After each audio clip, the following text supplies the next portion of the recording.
오늘도 카메라를 켜게 되었습니다. 여러분 안녕하세요. 역사림잼TV입니다. 오늘은 제가 이제 조선왕조실록 10강을 준비해봤는데요. 10강은 임진왜란 특집입니다.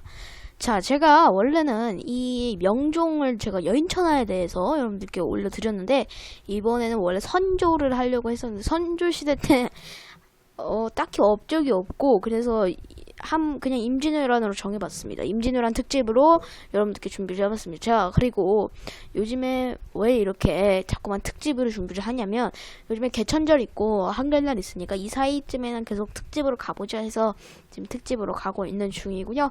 자, 이제는 시작할게요.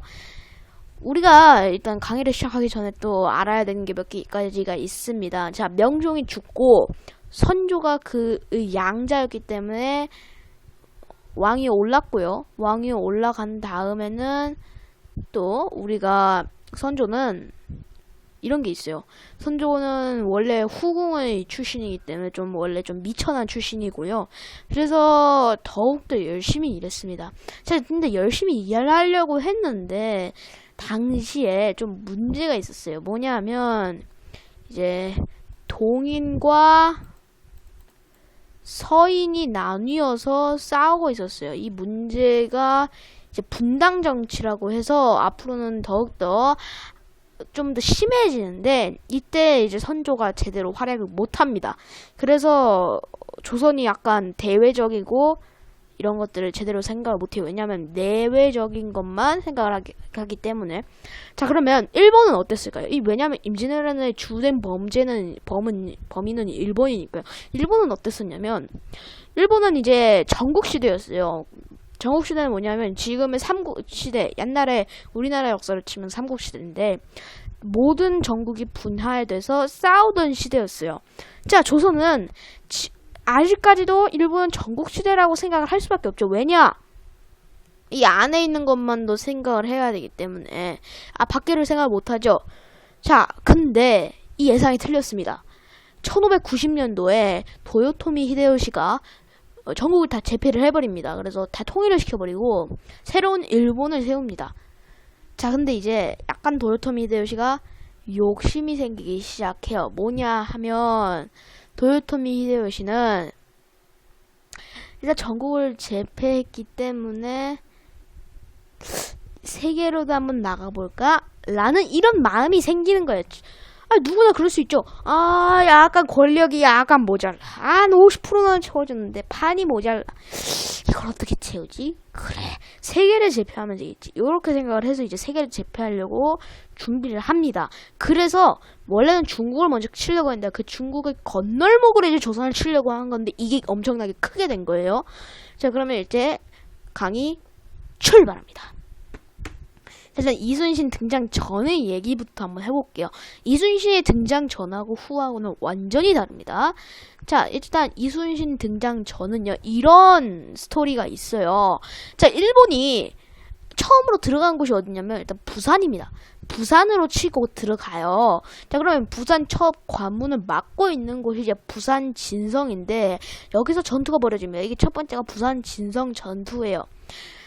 근데 더 웃긴 거는 부산 진성의 장군이 정발 장군이거든요. 이 정발 장군하고 나머지들은 말을 타고 사냥을 하고 있었어요. 말을 타고 사냥을 하고 있는데 이때 당시에 조선으로 들어간 일본 군사들이 17만 명이거든요. 그러니까 이렇게 배가 쭉 오는 거예요. 처음에는 그냥 우리 도와주러 온 군함이겠지라고 생각했는데 이 깃발을 보니까 우리 깃발이 아니에요. 일본 깃발인 거예요. 그래서 당장 성으로 돌아가서 싸웠죠. 열심히 싸웠습니다. 죽도록 싸웠어요. 근데 결국은 정발 장군도 전사를 해버리시고 부산 진성이 패배를 하면서 함락이 됩니다. 자, 근데 이게 이유가 있어요. 왜냐하면 일단 일본은 전쟁 준비를 확실히 했습니다. 뭐냐면 일단 조총을 준비했어요. 조총이 뭐냐면 당시에 서양에서 만든 총인데 이게 화살과는 완전 달라요. 지금 총은 이게 올린 다음에 팡 쏘고 이 장전 시간이 완전 다릅니다. 그래서 계속 져요. 부산진성 뚫렸어요. 자, 그러면 다음 관문이 동래성입니다. 동래성 전투가 이루어졌는데, 당시 원래 동래성의 성주는 이각이라는 사람이었어요. 이각. 근데 이각이 그냥 도망을 쳐버립니다. 결국은 이각도 죽어요. 일본 군사에 잡혀가지고. 자, 그러면 이각 대신 싸운 사람이 이제 송상현인데, 이 사람은 문인이에요. 문인인데 이 성을 지켰다는, 대단하시죠. 그래서 일본도 이 가치를 인정을 해서 송상현을 직접 무덤을 만들어주고 제사를 지냈다라는 기록도 있습니다. 하지만 이 조총의 부대는 뛰어넘을 수 없어요. 또다시 패배를 해버립니다. 자, 그러니까 이제 선주한테 보고가 갔겠죠. 보고가 안 갈 수가 없죠. 부산하고 동래가 다 뚫렸습니다. 이제 관문이 충주밖에 없어요. 충주. 자, 그러니까 이제 조선에서는 난리가 났죠. 조선에서 가장 믿을 수 있는 장군이 누구냐 하면 당시에는 신립장군이에요. 신립장군은 말을 타고 이제 여진족을 때려잡는 사람이었는데, 이 사람을 불러가지고 충주로 내려가서 좀 막아봐라 한 거예요. 그래서 세 번째 전투가 탕금대 전투입니다. 근데 이 탕금대 전투도 사실 쓸모가 없었어요. 왜냐하면 신립이 완벽히 이상한 거랍니다. 당시에 탕금대 밑에 쪽에 문경이라는 곳이 있는데, 거기 문경세제가 있어요. 지금도 있는데, 그 산이 있죠. 거기에 매복해서 공격을 하자고 어떤 부하장수가 얘기를 해요. 근데 그걸 말을 안 들어요. 왜냐하면 자기의 주된 게 기병이기 때문에 기병으로 그냥 돌격을 해버려야 된다라는 거를 이 얘기를 해버린 거예요. 그래서 돌격을 해버리자라고 했는데 이게 말이 안 되죠. 자, 총이 이렇게 쏴요. 근데 고대 때 써던 건요, 그냥 전군 돌격하라. 뭐가 있어도 그냥 돌격을 하라는 걸 고대 시대 때 있었던 건데, 지금은 중세 시대 때인데, 그 신립장군이, 자기는 살았는데, 자기가 좀 보기 싫었나 보죠? 남한강에 몸을 던져서 자살을 하고, 그리고 패배를 합니다. 자, 이 소식까지 선주가 들었습니다. 선주 어땠을까요? 무섭죠. 왜냐? 서울까지 올라올까봐. 자, 그래서 선조가 아주 이상한 행동을 합니다. 도망을 가요. 백성들을 버리고 도망을 갑니다.